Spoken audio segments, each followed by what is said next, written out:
Você está no podcast Conversa de Pai. Eu sou Rodrigo Serafim e aqui nós trazemos para você, pai, mãe, educador, cuidador, novos caminhos, novas possibilidades para a educação mais respeitosa, mais conectada com seus filhos. Estamos com ela, que é comunicadora, professora de oratória, palestrante, TEDx, que luta pela erradicação da violência sexual online, Sheili Khalef. Obrigado por estar aqui hoje, Sheili. Que honra ter você aqui. Uma Obrigada honra. eu. Até acertou meu nome, já fico emocionada. Eu aceitei, não é comum isso. Não é Sheila, não é... Como que o pessoal te chama? Ah, Sheila, Sheili, Sueli.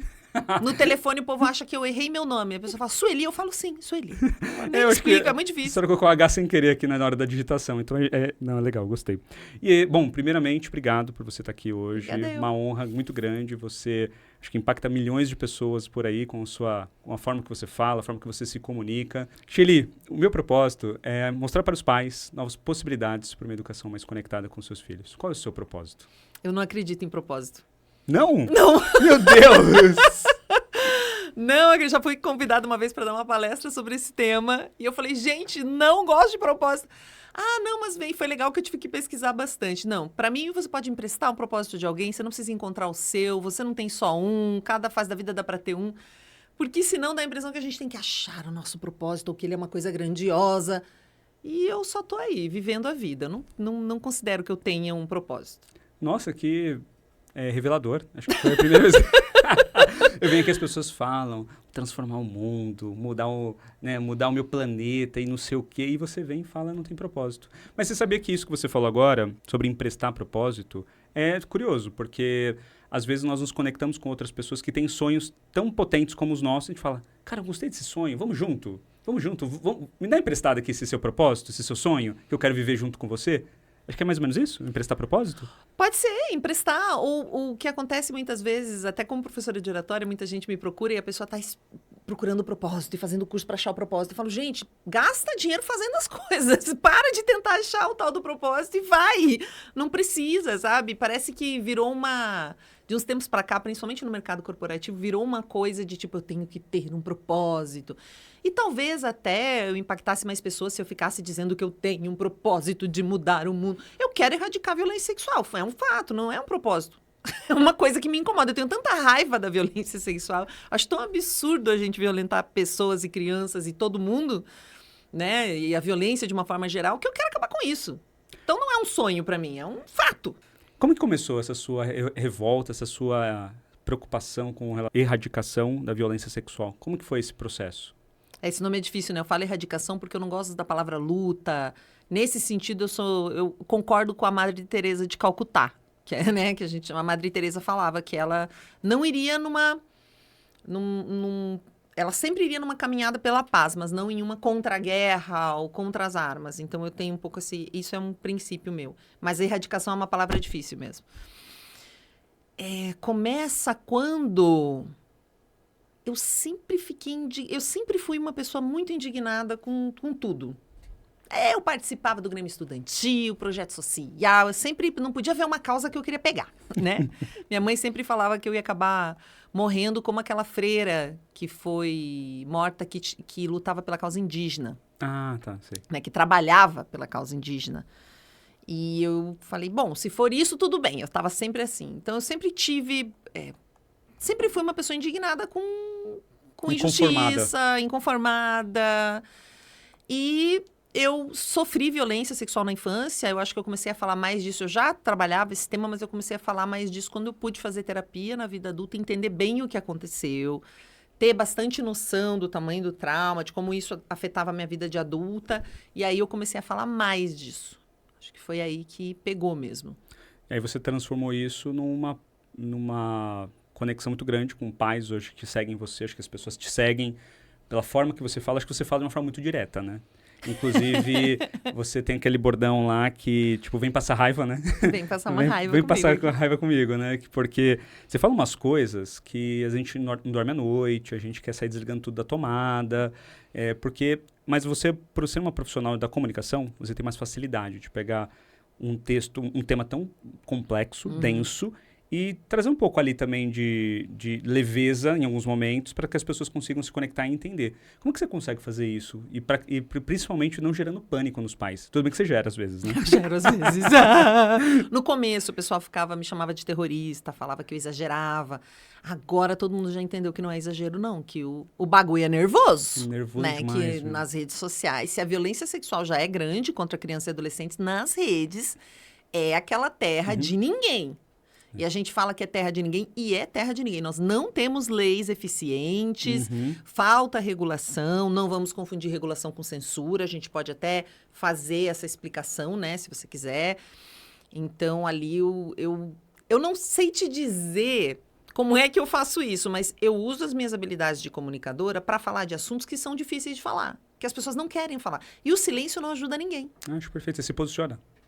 O silêncio não ajuda ninguém. E tem uma coisa que é, sempre que as pessoas falam de violência sexual, de violência contra criança e adolescente, como é que é? Uma imagem preto e branco, uma criança encolhidinha assim, segurando o joelho no canto lá de um quarto. Isso virou paisagem. Ou é uma mulher com o olho roxo, ninguém mais vê. Tipo, isso virou tão comum esse lugar que eu acho que as pessoas não prestam atenção. Então, eu tento falar de uma outra forma dessas coisas. E acredito que a gente está num momento do Brasil que as pessoas estão um pouco mais atentas a esse tema também. Né? Porque eu já falo disso há 10 anos, mas há 3 que as pessoas realmente começaram a escutar? Eu acho que sim. Faz uns 3. Eu acho que também a rede social ela ajuda a fazer com que as mensagens sejam proliferadas, ao mesmo tempo que ela é uma arma também para tudo aquilo que você fala. E eu vejo, por exemplo, que as grandes empresas hoje, que seja a Meta, seja outras empresas, elas não estão preocupadas com esse tema. Como que você está vendo essa questão dessas empresas, da preocupação com relação a essa violência sexual infantil online? Eles têm algumas políticas, até teve um podcast muito legal da Rádio Novelo, onde eles entrevistaram uma pessoa que trabalhou na Meta há um tempo, fazendo triagem de conteúdo, né? Só que essa pessoa até, ela ficou louca, né? Desculpa, porque é até uma forma... Ela ficou, assim, com problemas de saúde mental, porque a quantidade de nazismo, de racismo, de todo tipo de coisa, de violência sexual contra a criança, contra a animal, que essa pessoa era exposta todo dia para tentar, né, monitorar isso, era um absurdo. E a insana não tem como. O que ela fala é que não tem a menor condição. Então, não é que eu acredito que eles não fazem nada, mas eles fazem milésimo do que eles poderiam, né? Eu dou aula em empresas de tecnologia todo dia. Dou aula de comunicação essencialmente em grandes empresas multinacionais. E toda grande empresa hoje é de tecnologia, se ela é grande, né? É verdade. Independente da área. Ela é um banco, ela é uma empresa de tecnologia. Ela é varejo, ela é uma empresa de tecnologia. Então, eu conheço o suficiente de tecnologia para saber que tem mais coisa para fazer, que eles fazem pouco. Quando a água bate na bunda, num bom português, eles dão uma corridinha, como o Instagram agora anunciou algumas medidas para contas de adolescentes. Eu nem falei disso porque eu não acredito que elas sejam as ideais e porque eu quero ver funcionando primeiro. Mas eles anunciaram exatamente na semana que estavam votando regulação deles lá. Então, foi uma medida assim para tentar dizer, olha como eu sou legal. Olha o que eu estou fazendo. Olha como eu estou fazendo alguma coisa. Mas tem outras 1000 coisas que eles poderiam fazer e eles fizeram uma coisinha ali para dar uma agradada na gente, vamos ver. Né? Antes de ver implementado, e no Brasil, porque a princípio não vai estar implementado aqui, eu não quero discutir, eu quero ver funcionando. Porque quando a gente precisa deles, a gente não tem. Eu mostrei lá um caso de uma mãe que teve todas as fotos que ela publicou nas suas redes sociais de adulta, publicou da filha, fotos normais que todo mundo publica dos seus filhos, e ela teve essas fotos roubadas por um criminoso que criou um perfil como se ele fosse o pai dessa menina. E ele usava esse perfil para ficar amigo de outras crianças, para seguir crianças. Ele era seguido por crianças e ele foi preso por violentar uma criança de 2 e uma de 3 anos. Quando ele estava na cadeia, as pessoas descobriram esse perfil. Não tinha foto só da filha dela, tinha foto das crianças da comunidade, uma cidade pequena, Maricá, no Rio de Janeiro. Dá para achar a reportagem do cara preso. E aí, quando ela viu que a filha dela estava lá, no perfil desse cara que estava preso, ela ficou desesperada, começou a fazer uma campanha para tentar derrubar a página. Eu entrevistei ela 8 dias depois que o cara foi preso. Ela e a advogada, que estava ajudando ela. Porque elas não conseguiam derrubar, e o Instagram não retornava. Levou 1 ano e 3 meses para sair do ar aquele perfil. Depois da gente fazer campanha. Depois de eu denunciar. Depois delas acionarem o Ministério Público. Ou seja, não tem lei. Quem acha que tem lei, não tem. Não tem. Entendeu? Não tem nem como. Se você publica uma foto, qualquer um pode roubar ela e tirar do contexto. Não tem como você garantir que ela não será roubada. Mas se a pessoa roubar, eu posso entrar com processo contra ela? você vai precisar de advogado. Você não vai poder pedir pro Instagram, ó, tire a foto que é da minha filha, ele não vai se mexer. Você vai ter um advogado e ele não vai se mexer. Você vai provar que quem criou a conta é um criminoso, ele não vai se mexer. Você vai acionar o Ministério Público, ele não vai se mexer.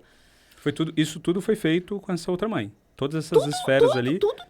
1 ano e 3 meses. Meu Deus. 1 ano e 3 meses. E de tanto a gente denunciar. Não foi o Instagram que tomou uma ação. Eu fui numa palestra do Daniel Becker no sábado. Não sei se você conhece ele. Super. E ele falou uma coisa muito impactante pra mim. Ele falou que uma conta hoje de um adolescente, quando ele cria no Instagram, e ele tem lá os perfis dos 14, 15, eu não lembro agora qual a idade mínima no Instagram.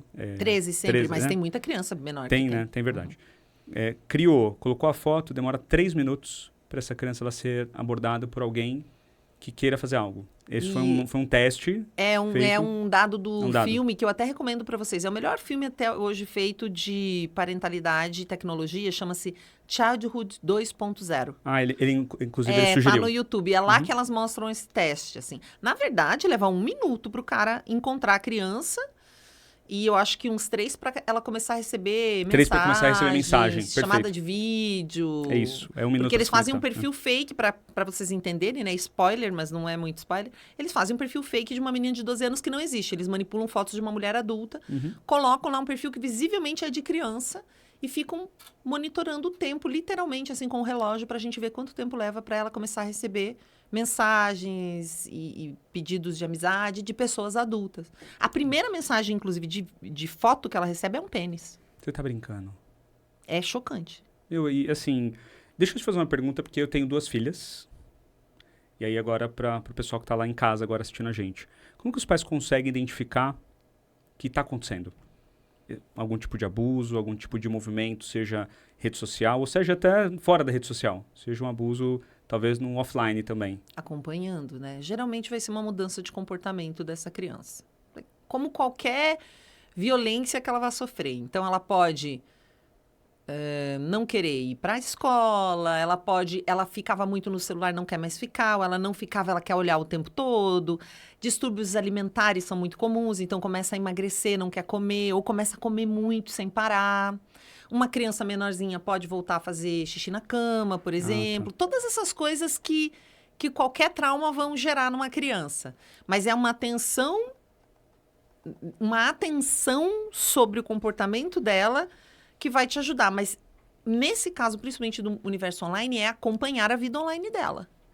Do momento que você permite que ela tenha uma vida conectada, você vai ter que acompanhar até pelo menos ela ter 13 anos, que é a idade que ela deveria ter para começar. Mas até ela ter 18, tudo que ela fizer na vida online, você é o responsável legal. Tanto que agora os crimes de cyberbullying que a gente começou... A gente já tinha condenação por cyberbullying, mas em 2024 a gente teve a lei em fevereiro de cyberbullying. E a primeira família condenada, porque a criança não é condenada, é uma menina de 10 anos, que fazia bullying com outra de 10 anos. Aliás, entre 10 e 14 é a idade principal de bullying em grupos de WhatsApp. Nossa, meu Deus. Então, eles fazem um grupo de WhatsApp que os adultos não sabem que tem, que os professores não sabem que tem, geralmente com os colegas da escola, mas não é um grupo da turma, né? Porque às vezes tem um grupo da turminha para dar um recado, coisa e tal. E nesse grupo eles não colocam algum colega que é o que vai ser a vítima, né? Então, eles começam a falar mal dessa criança que não tá no grupo. Nossa. E porque a gente esquece do WhatsApp, né? Que o WhatsApp é uma rede social também. Sim. É um aplicativo de mensageria, como a gente fala, mas é uma rede social. Troca mensagem, coloca foto, acontece tanta coisa aí no WhatsApp, como acontece no Instagram também, né? Não, se no Instagram eu já mostro pra vocês que tem perfis abertos que exploram sexualmente crianças e adolescentes, no Telegram e no WhatsApp, gente, eu falo, Telegram é o reino do capiroto. Não, o Telegram, porque se o Instagram é de certa forma aberto, mesmo que o perfil às vezes seja fechado, ainda tem, né, como você acessar, no Telegram é tudo escondido, então qualquer coisa as pessoas fazem lá. É quase uma deep web ali. E no WhatsApp também, eu já recebi várias denúncias, print de gente oferecendo conteúdo de exploração sexual de crianças e adolescentes no WhatsApp, assim, por mensagem. Meu Deus. Em grupos Umas coisas assim. Do Telegram nunca tinha ouvido. Eu ouvi falar do Discord. Discord falam que é O Discord é bem complicado É. também. Mas o Telegram, eu digo, para essa venda direta, para esse contato, né? Com essa. A pessoa é menos rastreável ali. Tanto que eles já foram punidos, o Telegram e o WhatsApp. O WhatsApp, a primeira vez que ele saiu do ar no Brasil, não sei se vocês lembram, todo mundo começou a usar o Telegram. Sim. Por que ele saiu do ar? Todo mundo ficou triste porque estava sem WhatsApp? Porque eles se recusaram a entregar dados sobre um esquema de pedofilia que estava acontecendo ali. Então, sobre os criminosos, porque eles falam, não, nós não podemos entregar dados porque a criptografia de ponta a ponta, a gente protege o nosso cliente. Liberdade, né, gente? Não é de cometer crime. Por que o Telegram saiu do ar recentemente, em 2024? Porque não queriam dar os dados de pessoas que estavam organizando ataque em escola no Telegram. Ah, é por isso que saiu? Por isso, se você pesquisar, você vai encontrar. Não sou eu que estou falando, né? Por que o X saiu do ar agora, né? Recentemente, aqui quando a gente está gravando. Porque ele se recusou a pagar multas e a seguir a lei brasileira. Então, não é por acaso. Isso e o X, esse ano, ele anunciou a liberação de pornografia na plataforma. Sempre teve pornografia lá, todo mundo sabe. Mas ele colocou, não, é liberado. Então, ou é para 13 anos, ou é acima de 13 anos, ou é pornografia liberada, porque pornografia é acima de 18, legalmente, né? Legalmente, é. Então é uma confusão bem complicada. É porque pelo menos na minha época, né, eu tenho 37 anos, eu não tinha acesso a nada disso. Aí eu vejo hoje os pais com esse desafio. Nesse momento agora tendo que educar seus filhos. E os filhos, por exemplo, minha filha fala com a Alexa, né? Não vai falar de Alexa, hein? Você vai falar de Alexa? Não. Eu adoro a Alexa. Nem passar raiva com a Shelly aqui, né? Eu não fale da minha Alexa. Mas brincadeiras à parte, minha filha tem 4 anos, ela fala com a Alexa. Claro. Que é um contato com a tecnologia. E as crianças de hoje, elas estão agora, além de acesso à informação, uma quantidade violenta de coisas acontecendo, de ataques. Eles estão sofrendo esses ataques. E o que você tem visto hoje na casa dessas pessoas, dessas famílias, com relação a ataques mais frequentes, com relação a redes sociais e criança? O que acontece mais? O que acontece mais? Aliciamento. Pessoas se disfarçando de criança para conversar com elas, para ficar amigo delas. Às vezes, até os criminosos não se disfarçam. Eles só dizem, nossa, gostei do seu perfil, posso conversar com você? Ai, que bacana. E vão tendo uma conversa de amigo. Tanto que se os pais descobrem e falam, o que você está falando com esse cara adulto? A criança fala, mas é o meu amigo. Fica bravo com os pais. Então, esse sistema de aliciamento, porque o criminoso, ele não tem pressa. Então, ele... Ah, não, mentira, 2 coisas. O aliciamento direto com a criança e o roubo de imagens, né?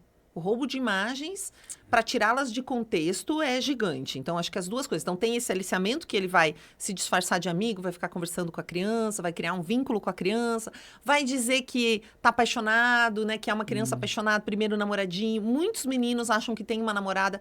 Toda vez que eu dou aula para criança de 6 a 12, um menino sempre vem no final e fala para mim que tá namorando alguém online. Menino de 9 anos. Quem é que namora... Uma menina de 9 anos pede em namoro um menino de 9? É lógico que não, né? É um adulto disfarçado querendo aliciar aquela criança. E aos poucos ele vai conseguindo, né? Disfarçado, vai tentando. A gente teve o crime de sextorção contra meninos, que aumentou em 1000% no último ano, que é um adulto se disfarça de menina, fala que está apaixonado pelo menino, né? Ali com seus 15, 16 anos, 14. O menino se apaixona... Essa menina, que é o criminoso disfarçado, manda algum nudes, pede um nudes. Quando o menino manda um nudes, porque o criminoso rouba uma foto de alguém e manda. Quando o menino manda um nudes, ele começa a ameaçar e fala, vou mostrar para sua família, vou mostrar para sua escola, a não ser que você me pague de 2 a 3 mil reais aqui no Brasil. E aí os meninos se apavoram, né? Muitas vezes, nos Estados Unidos, tem 27 mortes registradas de adolescentes por causa desse crime. Porque eles ficam tão desesperados... de não ter o dinheiro, de repente vazar aquelas imagens, às vezes são de uma família mais religiosa, autoritária, tem medo, e eles se matam, porque eles não sabem o que fazer.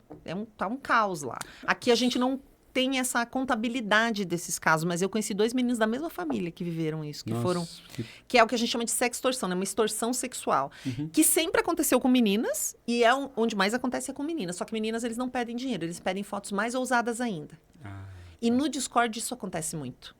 Tem um filme na Netflix que conta um caso que aconteceu, eu não lembro se na China, em que país, que chama Cyber Hell, que conta como funciona no Discord. Então, é a mesma coisa. Eles descobrem alguma foto da menina, às vezes invadem o celular dela, vem uma foto mais íntima dela. Eles falam, Ou você me manda uma foto mais íntima ainda, ou eu vou mostrar essa. Ou você entra ao vivo comigo e tira a roupa, e daí tem 20 mil caras ali olhando, ou eu vou mostrar a foto pra alguém. Ou você lambe o chão desse banheiro pelada, ou você escreve o meu nome com batom no seu corpo, ou você se corta ao vivo. Tipo, eles pedem cada vez coisas que a gente chama de escravas, né? Virtuais, essas meninas, assim, tem até esse nome. Então, isso aconteceu muito aqui no Brasil, mas graças a Deus prenderam mais de 80 caras que estavam... Caras que eu falo é adolescente. Nossa, Porque gente. eram salas, o Fantástico fez várias reportagens muito boas nesse sentido, eram salas ali no Discord com 20 mil pessoas assistindo ao vivo, 16 mil pessoas assistindo ao vivo esse tipo de coisa. Até matar animais ao vivo, tipo, é um negócio assim, Meu Deus, animal? tudo ao vivo. Uhum. Nossa. Sabe, tem um episódio do Black Mirror que fala sobre... Uau, será? É da penúltima temporada, é um menino. Eu vi tudo. É um menino que ele se masturba no computador e alguém grava isso. Alguém entra lá e grava e aí começa a extorquir ele. E de repente nesse processo ele não pedia dinheiro. Eles fizeram um jogo e esse jogo era gravado para milhares de pessoas que assistiam se ele ia conseguir ou não. Então a primeira etapa do jogo eu não lembro agora, tá? Eu vou chutar. Mas a primeira era bater em alguém. Eu lembro que a última ele tinha que brigar com alguém até a morte porque a outra pessoa também estava sofrendo a mesma extorsão. Aí o menino morre, inclusive. Não, é uma coisa... Eu lembro desse episódio. Aliás, você falou essa coisa de bater em alguém. Um dos desafios do TikTok que ficou comum no início desse ano era bater num professor e filmar. Num professor, dentro da sala de aula. Meu Deus. Deixa eu aproveitar essa... Então, Mas só uma coisinha.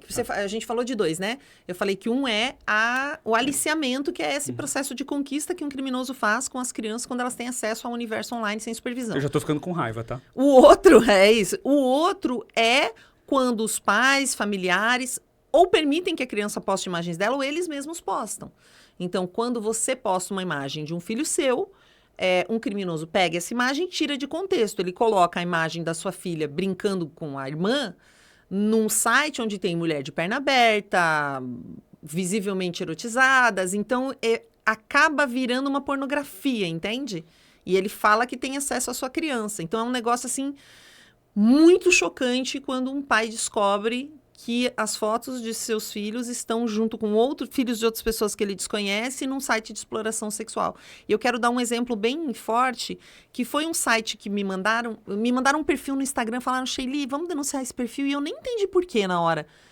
Só tinha 3 fotos de uma menina de uns 13, 14 anos, que é liberado. Ela estava sensualizando no espelho, mas quase nada, assim, ela estava batendo uma foto dela, ela não tava com uma roupa bonitinha, assim, colada, mas nada. Gente, nada. E outras 2 fotos, assim, dela mesma. Eu falei, gente, mas por quê? Aí eu fui olhar nos stories. Nos stories eram várias imagens de meninas diferentes. Eu fiz um vídeo mostrando. Várias meninas diferentes, até chegar num stories que tinha um link. Você clicava no link e você ia para uma página externa que vendia imagens explícitas de crianças e adolescentes. Falava link secreto, só novinhas. E, claro, eu não seguia a navegação, mas você ia para um lugar. Muitas vezes você vai para dentro do Telegram também, para comprar conteúdo. E eram fotos... Aí eu fiz esse vídeo e borrei o rosto da menina. Os meus seguidores encontraram o perfil da menina real.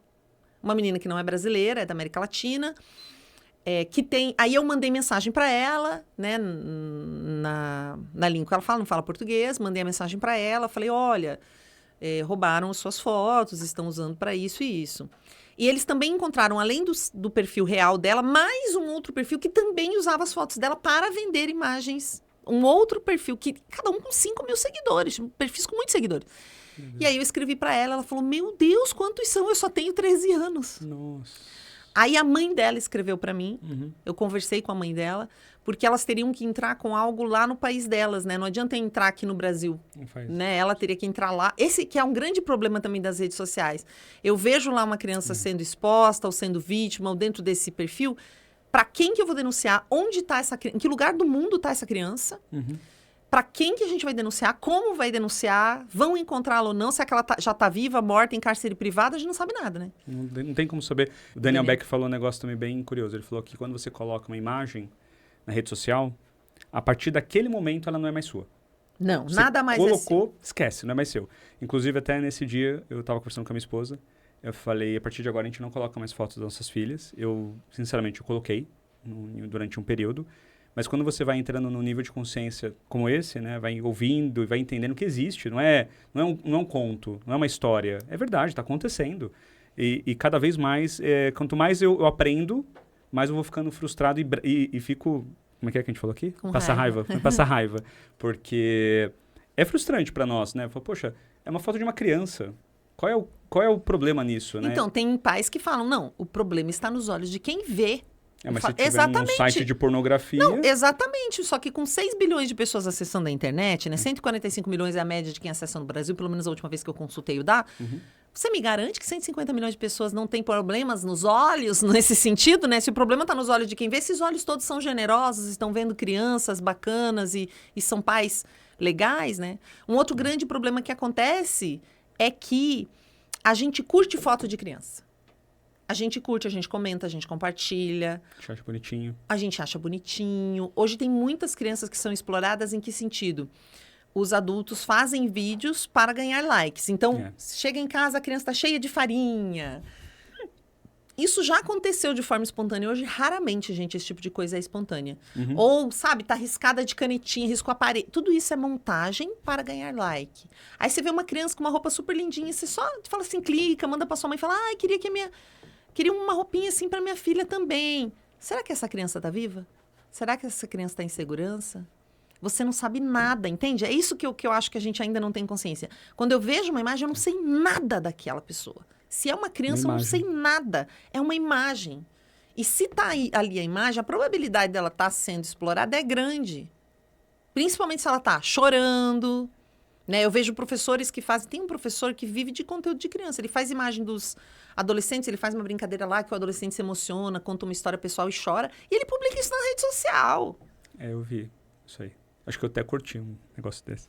Então, se pare! Porque se a gente está estimulando, o fato da gente ficar curtindo fotos de criança, a gente estimula e a gente também está dando uma ideia para a criança de que o que ela tem que buscar é curtida.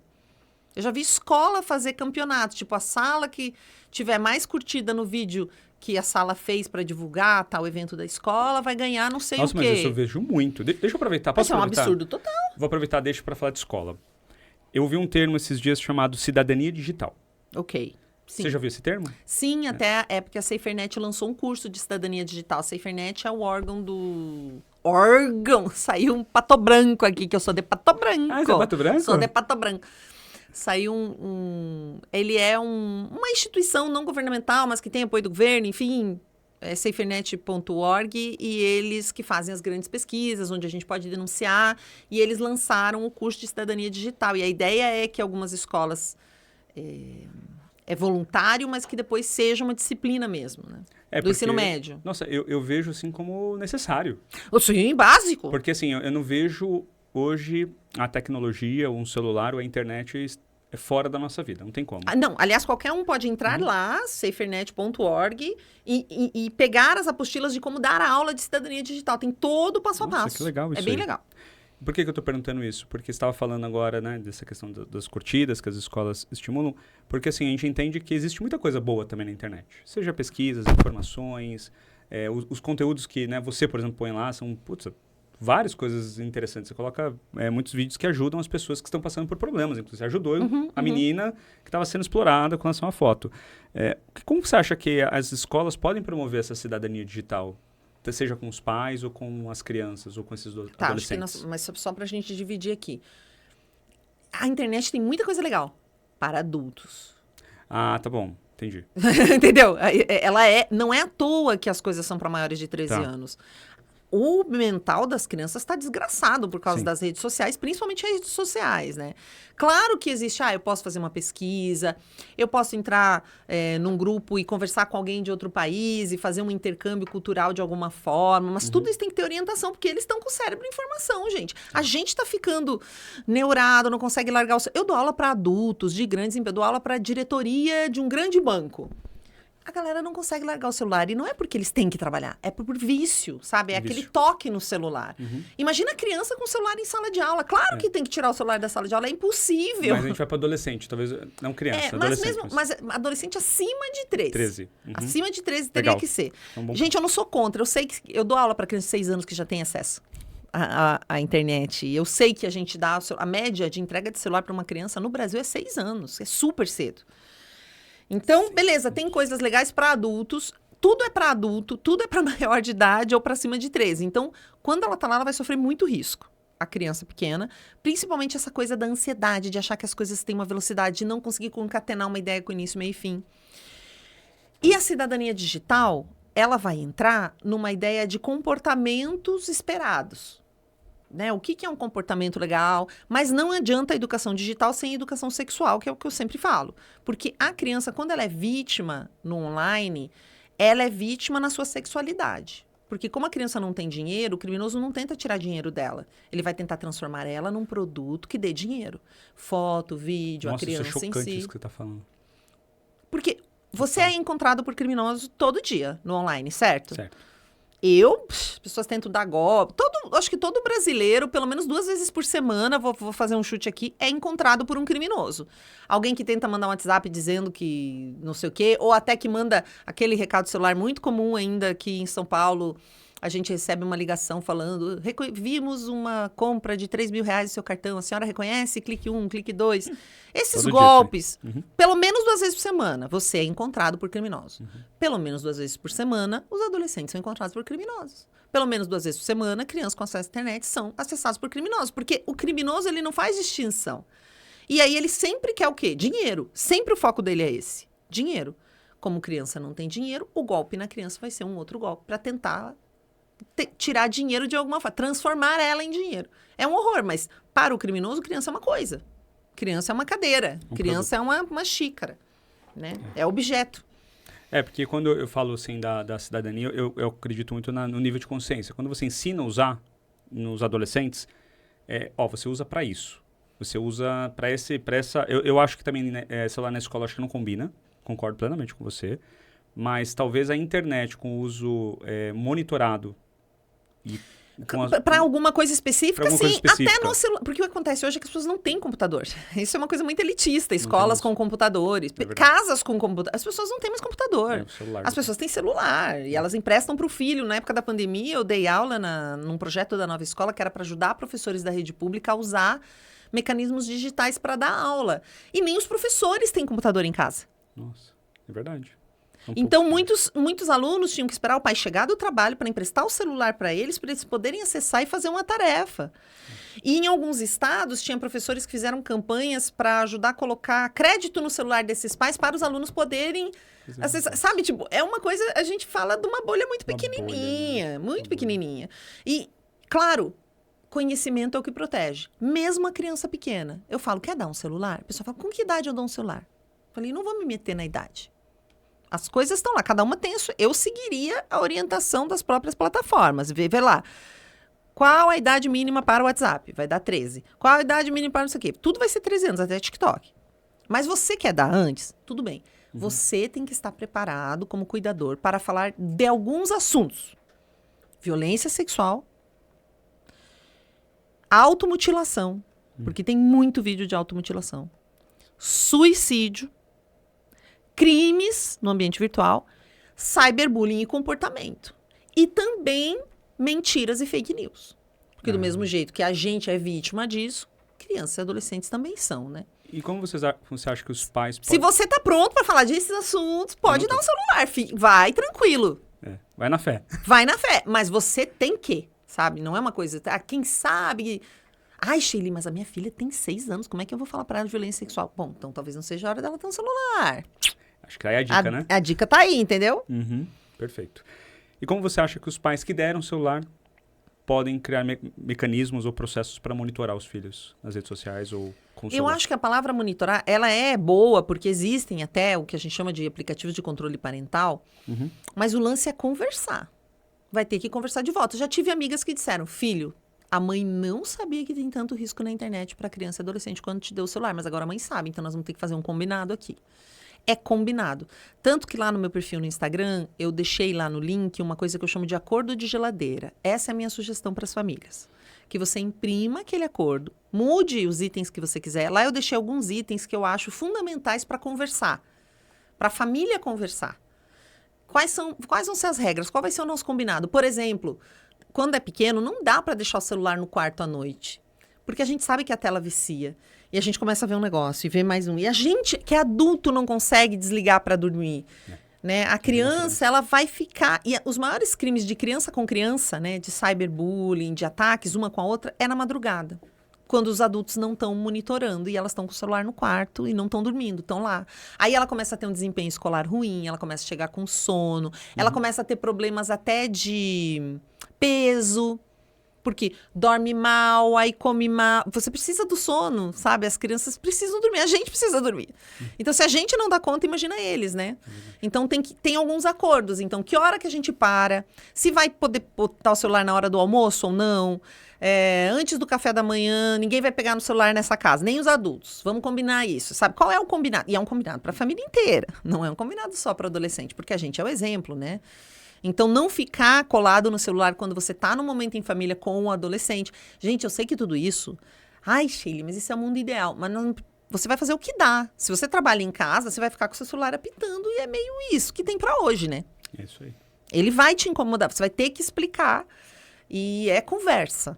Monitoramento é conversa. E interesse genuíno. Assim, pô, você fez algum amigo... Eu até brinco que a primeira conversa, se você nunca conversou sobre internet, o primeiro passo qual é? Alface na plantação. Você vai fazer uma cara de alface na plantação, que é uma cara de nada, é assim. E vai perguntar coisas. Você não vai falar, você não vai dar lição de moral. Você vai só descobrir como é que essa criança já está usando, né? Porque todos eles têm um Instagram que você deixou ele fazer e um Instagram que você não conhece. Uma conta no TikTok que você sabe que existe, uma que você não sabe. Todo adolescente tem uma segunda conta. Só que se ele tiver instrumentalizado sobre os problemas, o que é certo, o que é errado, as consequências do bullying. Quando eu dou aula para adolescente, eu falo desse caso do bullying, foi 13 mil reais de multa, o que aconteceu com as crianças envolvidas, com as famílias envolvidas, que a família é responsável por tudo que eles fazem. Uma coisa é eu fazer uma brincadeira com você aqui ao vivo, outra coisa, porque muitas vezes eles não têm dimensão do que é brincadeira ou não. Para eles é uma brincadeira, só que uma brincadeira, quando você faz um print dessa brincadeira, ela vira prova de um crime. Tanto que teve uma criança que falou pra mim, então eu não posso falar mal das pessoas? Falar mal das pessoas é crime? Gente. Efetivamente é. Mas eu não posso falar, por exemplo, que o meu professor me expulsou da sala pra minha amiga. Eu falei, pode, porque é um fato. É diferente de você falar que o seu professor é feio, é burro, que o cabelo dele não é bom, que a pele dele é ruim, que o jeito dele não é legal. São coisas diferentes. Mas ela conseguiu entender. Eu tenho um vídeo que eu fiz de um menininho, não aparece o rosto dele, obviamente, né? Mas depois de uma aulinha que eu dei de 1 hora, ele começa a explicar os perigos da internet. E ele sabe tudo. Tudo. Ele fala do cyberbullying, do problema das fotos das partes íntimas. Ele desenha uma parte íntima e risca. De pessoas que se disfarçam de criança para ficar amiga das crianças. Ele sabe todos os possíveis problemas. Quantos anos? 8 ele tem. 8.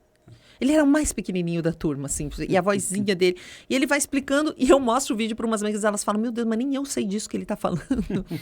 Então, sabendo, a probabilidade dele virar uma vítima é menor. Né? E eu confio nisso. Se ele tem acesso, ele precisa ter conhecimento. Porque senão nós estamos fazendo uma sacanagem com eles. Dá um aparelho, dá o acesso, sem dar o conhecimento, é uma violência. Mas eu acho que a grande parte hoje das pessoas que acabam dando o celular, pelo que eu ouço e falo, dá o celular por uma questão de uma pressão. Porque os amiguinhos têm da sala, então ele precisa ter também, que senão ele vai ficar de fora. E também é uma escolha nossa, como pais. Mas beleza, então você deu por causa da pressão. Muitas amigas minhas fizeram isso. Sim. Mas você vai ter várias conversas. E não é igual de onde vieram os bebês, que você vai falar uma vez. Você vai falar sempre. Você vai encher o saco dessa criatura. Você vai falar de cyberbullying 1, 2, 3 vezes. Você vai falar que foto de gente pelada, nem que seja figurinha, não pode. E que se você receber, você jamais vai encaminhar para alguém.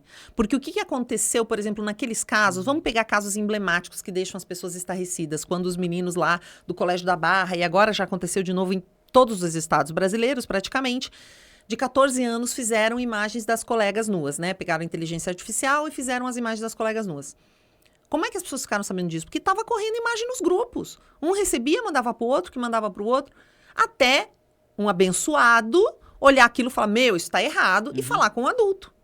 Então, o teu filho pode ser o que faz a imagem, pode ser o que compartilha dando risada, E pode ser o que vai dizer, "Ei, isso não é bacana, chega agora", entendeu? Então, a gente precisa criar os nossos filhos para que eles sejam esse que vê uma foto, ou uma imagem de uma pessoa sem roupa, fala, isso tá errado.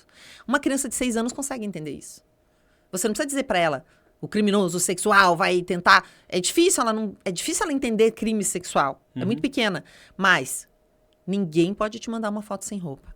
Ninguém pode te pedir uma foto sem roupa. Ninguém pode te mostrar cena de pessoas namorando. Porque namoro não é para criança. Criança namora, criança não namora. Né? Então, tem como você falar tudo isso para ela numa linguagem que ela é capaz de assimilar. Nossa, eu vou entrar nessa erradicação com você, porque você tá me falando aqui, eu só tô pensando, minhas filhas são pequenas, uma de 4 anos, uma de 1 ano e 8 meses, e eu fico pensando algo que você falou um pouco antes, que é o exemplo que nós damos. Então, eu tento, por exemplo, quando eu estou em casa, não ficar com o celular todo o tempo. Mas, como você falou, às vezes eu estou trabalhando. Então, o celular é uma ferramenta de trabalho. Mas eu tento, por exemplo, eu tenho uma regra. Então, na hora do jantar, almoço, café da manhã, estamos juntos, não tem celular. Ponto. Não tem. Só se for uma coisa muito específica que aconteceu e eu tenho que, às vezes, abrir meu notebook ali para trabalhar um pouco, mas é muito pontual. Aí, uma outra regra que eu criei.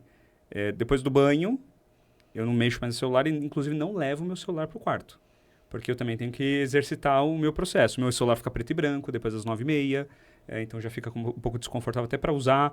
Então eu fui criando alguns métodos para que eu também não ficasse sempre com o celular. Porque eu falei, poxa, as minhas filhas vão ficar sempre vendo no celular, ou no tablet, ou o que for, e nunca com um livro, um exemplo. Então o que elas vão buscar? Elas vão buscar... Mas lógico. É um celular. E eu fiz um podcast com a Bruna Garrossino, não sei se você conhece ela fala sobre telas. Tá. E ela falou de uma pesquisa que aconteceu no passado, que foi feito, acho que com 1.000 crianças, onde 60% dessas crianças, elas deram algumas opções. Você pode ser isso, isso ou isso. Uma dessas opções era um celular. 60% escolheu o celular. Por quê? Porque eles viam os pais com um olhar brilhando naquele celular, não queria largar o celular. Ele queria aquilo. Então, por que... Eu também quero esse negócio aí também. Mas lógico. Dopamina... Porque o que eles fazem? A máquina de dopamina que eles criam, as telas, os jogos que faz você ficar clicando. E nada, quando você... Até tem agora o livro mais recente sobre esse assunto, é o do Jonathan Haidt, né? A Geração Ansiosa. Eu vi sim. Onde ele vai comprovar que a saúde mental dos adolescentes se deteriorou a partir do smartphone. E ele vai falar o que todo mundo já fala. Do momento que você der um celular, nada vai ser tão interessante. Porque não é muito estímulo. Nada vai estimular tanto. É muito estímulo. É muito estímulo. Então, não é mais tão legal ir jogar bola. Porque jogar bola, necessito botar uma roupa, sair da minha casa, descer pro play, né? Preciso caminhar, preciso encontrar o meu... Dá trabalho. É igual pornografia e sexo.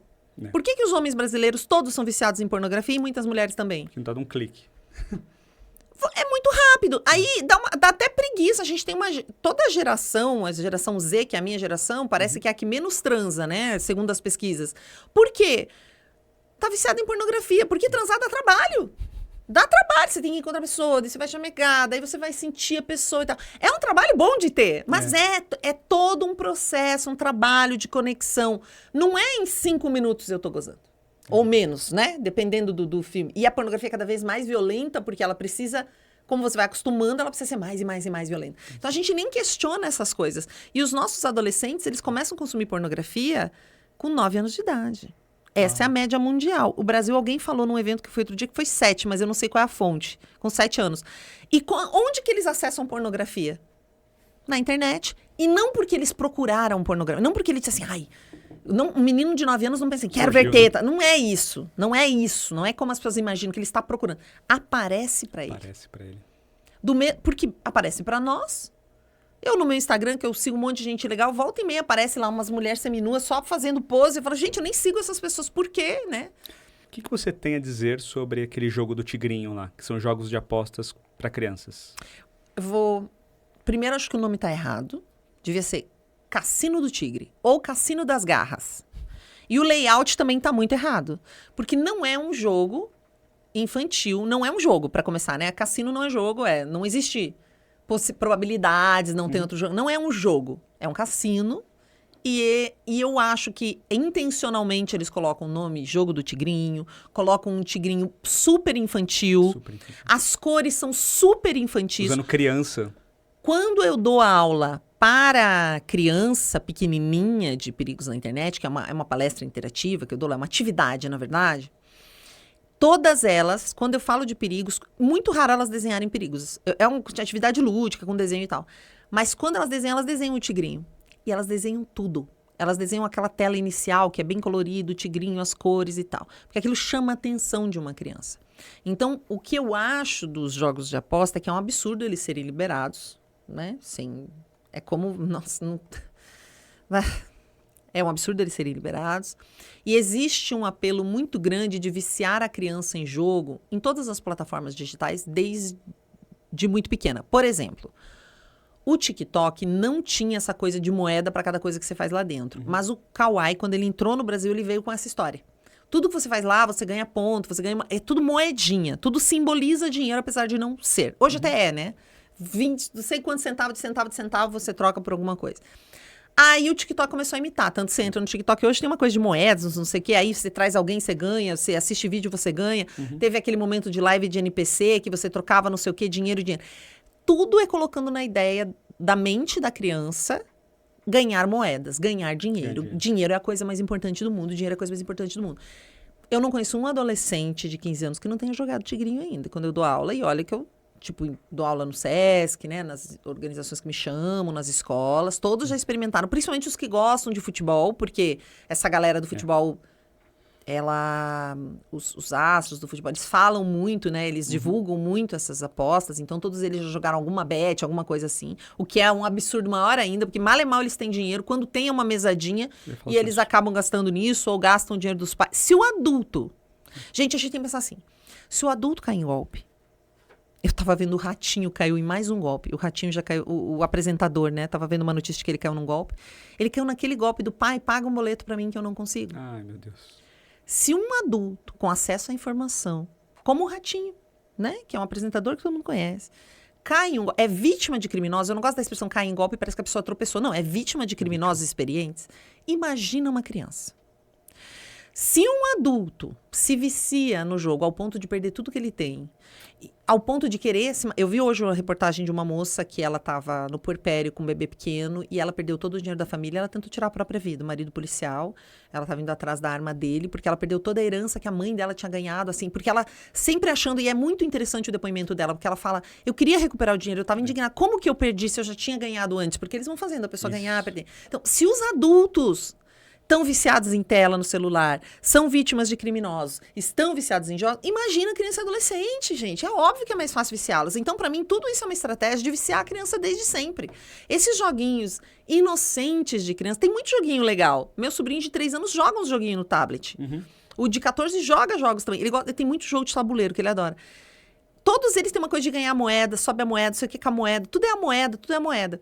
E eu... fui para Brasília outro dia falar no Ministério dos Direitos Humanos sobre cidadania digital e tinha uma professora lá que dá aula há 20 anos e ela disse que sempre no início do ano ela pede uma redação, quando eles voltam das férias, sobre as expectativas para o futuro. E ela disse que há 5 anos, pelo menos, a única coisa que as crianças e adolescentes falam que querem é ter dinheiro. Não existe mais uma vontade. Eu quero conhecer vários países. Existe um sonho, né? O máximo é viajar para Disney e nem isso mais eles têm. Nossa. O sonho é ser rico. É o único sonho. E o que tá balizando essa mentalidade? Onde que é? A internet.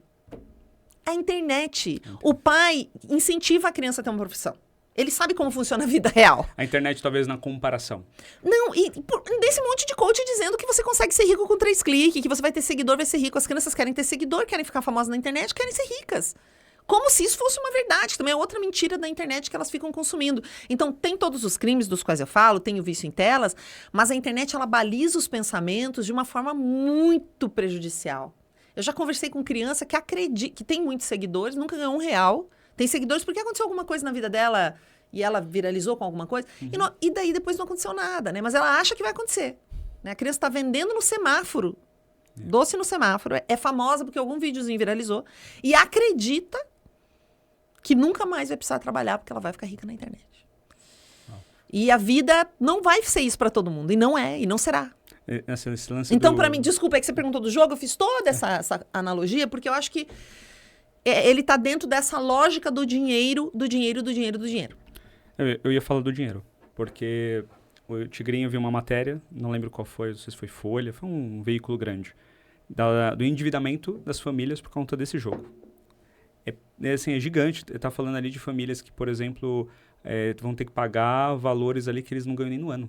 Eu falei, meu Deus, mas como que chega no negócio? Porque assim, eu não conheço, tá? Primeiro a gente tem a precariedade das pessoas serem muito pobres e estarem precisando muito de dinheiro. E quanto mais um país está em crise, mais esse tipo de golpe financeiro prolifera. Concordo. Tem golpes que chegam... O país entrou em crise... O mundo está em crise financeira, mas a gente também sempre tem uma desigualdade muito grande. Então, temos esses influenciadores que começaram a ser presos, que bom, né? Dizendo para as pessoas, você vai ganhar, com vídeos que são fake, né? Que é mentira, que é um jogo que está dando dinheiro, mas não é real. Mas é difícil para uma pessoa entender se aquilo é real ou não. Eu estudo isso o dia inteiro e é difícil, às vezes, para mim perceber, peraí, mas essa notícia é verdade ou não? Deixa eu pesquisar. Eu levo um tempo pesquisando. Tem que entender a fonte. Eu lembro quando eu fui para Las Vegas, algumas vezes, eu chegava, sei lá, 7 horas da manhã, 6 horas da manhã, porque estava passando ali, tinha que passar pelo meio do cassino para ir para as salas de conferência, dos eventos que eu participava, o pessoal jogando. Eu falava, meu Deus, isso é uma loucura. Aí você fica pensando na estratégia. O céu azul, né, todo o céu. O teto dos cassinos são todos azuis, eles são todos totalmente preparados para fazer com que a pessoa fique ali e ela não saia nunca mais. Aí eu falei, nossa, isso deve ser uma loucura. Aí, de repente, você vê isso chegando no celular. E aqui não é permitido caça-níquel no Brasil, Não é né? permitido, então. Eu ia chegar nisso. Aí você, de repente, vê as crianças usando essas coisas num país que não é nem permitido. Eu vi lá esses dias que tem um bet agora que lançaram da eleição de São Paulo. Não sei se você viu. Não vi. Quem é que vai ter tantos votos... quem é que vai ficar em segundo. Então tem um bet, tem várias apostas. Falei, meu, tá virando aposta de tudo. Então, aí daqui a pouco você começa a perceber que a internet, como você mesmo já falou anteriormente, ela foi criada para viciar, para gerar essa dopamina. Ganhei. Ah, legal, tá divertido, tá divertido. Ah, esse vídeo é legal no TikTok, mas não tá tão bom, mas o próximo vai ser bom, mas o próximo vai ser melhor, mas o próximo é um design viciante e a gente tem alguns termos hoje que engenharia social, design viciante e design manipulativo. Porque também tem umas coisas, tipo, que você nem queria apertar um botão e de repente você apertou. Sabe esse design manipulativo? Que é a cor do botão, que é o posicionamento onde ele tá. Eu sempre falo que no meu banco eu fico com ódio, porque eu só quero ir fazer uma coisa. Toda vez eu relo o dedo num negócio que eu não quero. Mas é automático. Eles jogam bem na hora, assim. Ele abre e na hora que você vai botar o dedo lá onde você quer ver o seu saldo, ele passa um troço ali na frente e eu clico naquela desgraça. Isso é um design manipulativo. Esse design do vídeo curto que passa, que você sempre tem a sensação que tem um melhor depois, né? Rolagem infinita, é o design viciante. E a gente tem também, junto com isso, a engenharia social, que é o estudo do comportamento das pessoas para justamente aplicar golpes e fraudes com elas. Tudo isso somado. Tem países que já estão tentando regular o design das plataformas, que é o que a gente chama safety by design. Deveria ser seguro. O próprio design deveria ser mais seguro quando a gente fala de crianças e adolescentes, menos viciante e tal. Tanto que uma das coisas que a China já faz, e aí agora no aplicativo dela lá, que é o TikTok, ele para de funcionar de noite e só volta a funcionar de manhã. Então ninguém tem acesso. As crianças não podem acessar um TikTok. E o TikTok lá tem um conteúdo... O de adolescente não tem nada a ver com esse conteúdo. É um conteúdo de educação, não tem nada a ver com esse conteúdo liberado de TikTok. E aí uma das propostas deles nessa nova é parar de funcionar à noite e voltar de manhã. Não lembro se é das 10 da noite às 8 da manhã, alguma coisa assim. O que já é muito legal, porque adolescentes precisam de sono. Precisam dormir, né, gente? Só que eles estão falando só de 13 a 16. Mas a gente sabe que a gente tem crianças muito menores ali que mentiram a idade. Aí como é que vai fazer, sabe? É verdade. É um desafio. Meu Deus, que desafio, né? Mas bom saber que tem pessoas que estão trazendo para nós a luz de tanta informação. A gente fica meio com raiva dela, do que ela fala, não dela. Pode ficar. E se as redes sociais elas vinculassem o CPF ao invés de vincular a idade, coisas do tipo, será que isso não seria uma solução? Algumas pessoas criticam bastante isso, dizendo que eles já pegam muitos dados nossos e esse seria mais um dado. Porém, eu sou a favor. Para mim, podia ter reconhecimento facial e CPF, porque a gente já está lá. É verdade. Quem tem medo também de deixar os dados lá, é que ele já tem tudo nosso. Seria mais uma coisa nossa que eles teriam. Mas eu, por exemplo, como eu tenho uma conta verificada agora, porque eu tive uma invasão de contas por causa da Telefônica, porque tem uma máfia no Brasil, gente, que eu não vou nem entrar nesse detalhe. Essa coisa de invasão de conta, aí tem os recuperadores de conta que são como os heróis. Eles só existem porque se invade as contas. Aí se você me pagar 7 mil, eu te devolvo a conta em 2 horas porque eu tenho um protocolo na Meta, porque eles pagam funcionário dentro da Meta. É uma coisa louca esse mundo aí. Bem, olha, abaixo de 0 aí as negociações. Para ter o selinho de verificado, que é pago, eu pago R$50 por mês, eu tenho que mandar um documento. Não só eu tenho que preencher meus documentos, como eu tenho que mandar foto de documento, mandar foto minha e ok. Seria muito mais fácil, porque hoje quando alguém comete um crime é difícil até achar a pessoa. Claro que a polícia está cada dia mais preparada e conseguindo fazer coisas hercúleas com o tipo de tecnologia que eles têm acesso. E a quantidade de crimes que é absurdo. Gente, é muito crime. É um negócio, assim, impressionante. Mas, ainda assim, é muito difícil, porque com um e-mail falso você faz uma conta numa rede social e sai metendo um golpe na galera, entendeu? Nossa, acaba ficando... Você trabalha com tecnologia, né? Um criminoso, eu sempre faço essa comparação na minha palestra. Quantas pessoas um criminoso consegue assaltar por dia numa rua de São Paulo? Se ele for muito eficiente, talvez umas 10. Umas 10. Né? Tem que se aproximar, roubar, sair, dá trabalho. No online... Quantas tentativas, né, de golpe para alguém um criminoso consegue enviar? Milhares. Um só, né? Nossa. Envia milhares. Milhares. Ele pode ter um monte de robozinho lá tentando um monte de coisa, com um monte de número de cartão e por aí vai. Então, só atinge milhares. Então, é um negócio, assim, de uma exponencialidade tão grande que é muito difícil. Muito difícil coordenar. Que desafio, gente. E eu gosto de falar, quando eu falo de regulação, eu gosto de dar um exemplo assim. Para eu ir no dentista aqui em São Paulo, que eu tô arrumando meus dentes, porque quebrei um ali, tem um problema, eu tenho que fazer reconhecimento facial e dar um documento. Eu estou entrando numa empresa, eu mostro meu documento, faço reconhecimento facial. Quando eu entro dentro do Instagram, que é tipo entrar num shopping center, eu gosto dessa analogia, não é uma praça pública, é um shopping, tudo que tá lá é para vender. Uhum.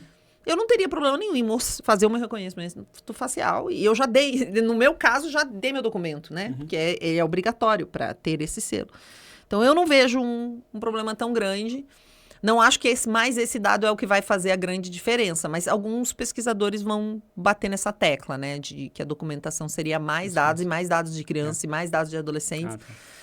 Mas diante do caos que está... Isso que eu ia falar, o caos, é um caos hoje. Dentro desse caos, eu ainda prefiro esse tipo de... Colapso total.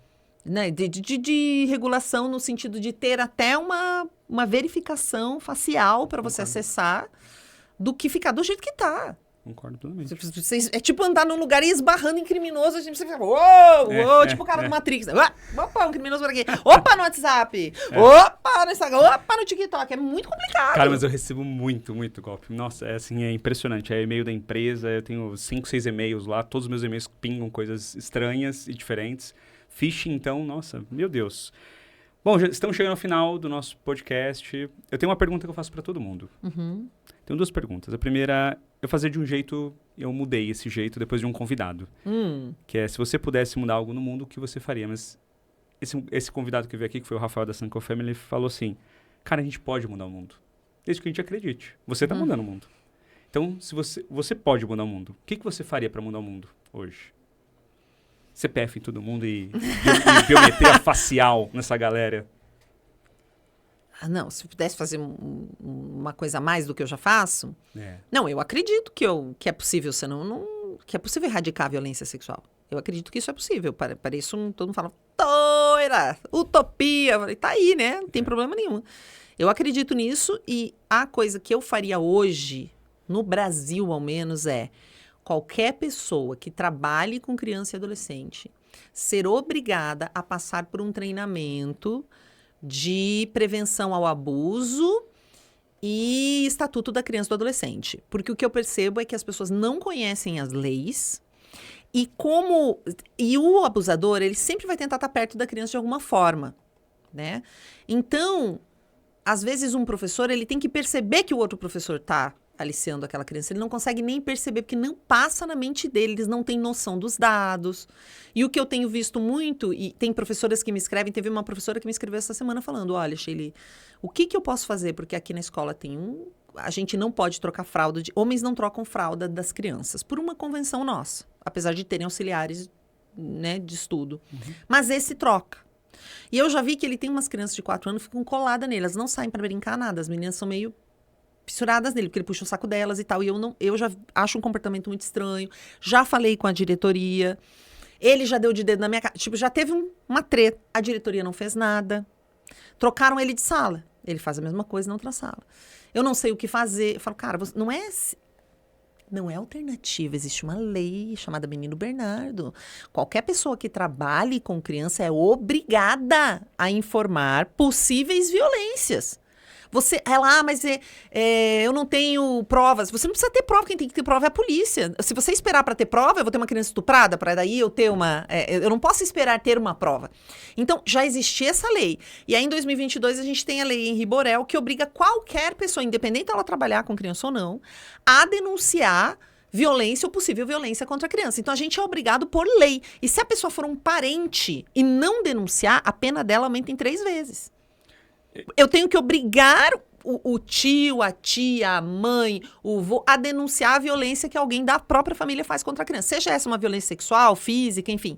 Então, assim, eu fico chocada que a pessoa venha me perguntar o que fazer. Claro que o professor tem medo, porque ele sabe que às vezes ele vai ser punido. Então, pode denunciar no 180 como anonimamente, no Disque 100, no Disque 100 anonimamente, né? É o que eu recomendei para ela fazer, é o que eu recomendo que vocês façam, caso vocês não possam, mas registra, reclamou na diretoria, manda por escrito, conforme reclamei no dia tal, só para deixar registrado aqui que tal coisa vem acontecendo, eu tô um pouquinho incomodada, não sei muito como agir, né? Tenta escrever da melhor forma, porque pelo menos você registrou que fez algo, porque história em você depois. Então, para mim, teria que ter isso obrigatório com reciclagem anual.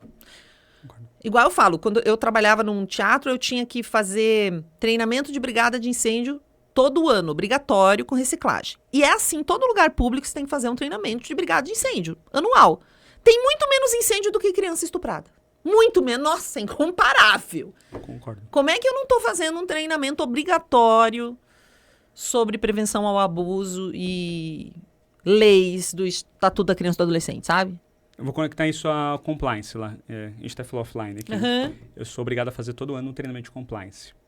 E eu tenho uma máxima que eu aprendi. Traduz o compliance para quem não sabe o que é.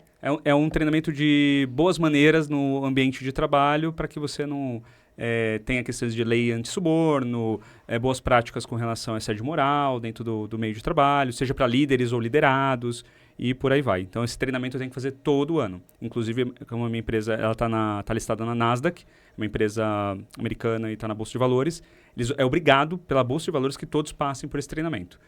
Aí eu cheguei lá no curso lá, eu estava fazendo um dia e tive um insight. Eu aprendi, se eu tenho dúvida, denuncio. E acho que é a mesma coisa aqui que você está falando. Mas você tem que aprender, né? Alguém tem que te dizer, tá na dúvida. Então, o que adianta eu ter a lei se eu não treino as pessoas para elas seguirem a lei? Perfeito. Gente, tá na dúvida, denuncia. Não, você não é polícia, tudo bem você não ter certeza. Isso. Ai, mas vou acusar alguém sem prova. Amor, só lamento. Você prefere ter uma prova? Você prefere aparecer a criança morta, como foi o caso do Henri Borel, que um monte de gente ouviu ele gritar? Ah, meu Deus. Um monte de gente sabia que ele apanhava? Teve a menina Sofia, de 3 anos. Olha a raiva, né? Olha a raiva! Teve a menina Sofia, de 3 anos. Eu vi o lançamento do documentário, o pai dela estava lá. A menina foi espancada e violentada sexualmente com 3 anos, até morrer. Quando ela vinha passar o final de semana com ele, ela às vezes vinha machucada. A mãe biológica, né? Que estava separada do pai, quando ela via para o pai biológico, ela já estava casada novamente, dizia que foi o irmão que brigou com ela. Uma vez ele levou a menina no hospital, falaram que ela deu entrada 30 vezes lá. Aí ele foi atrás da justiça, a justiça não acreditava nele. Foi um desespero, sabe? Não estou dizendo que a justiça sempre vai fazer certo, mas o mínimo é a gente proteger. Qualquer criança, não precisa ser só a sua. Perfeito. E minha última pergunta. Sheili, o que é família para você? 24. Eu acho que família, eu vou contar uma coisa para dizer o que é família. Família é uma casa ambulante, assim. Toda vez que eu olho nos olhos de uma das minhas irmãs, eu tô em casa. Mesmo que eu não esteja em casa, entende? Posso estar no meio da rua, posso estar numa situação terrível. Eu lembro uma vez que eu fui assaltada. Nossa, a época da faculdade foi bem difícil, assim, financeiramente. A gente tava tudo ferrada. E eu lembro que eu fui assaltada e daí eu fui encontrar minha irmã. Na hora que eu vi a minha irmã, eu comecei a chorar.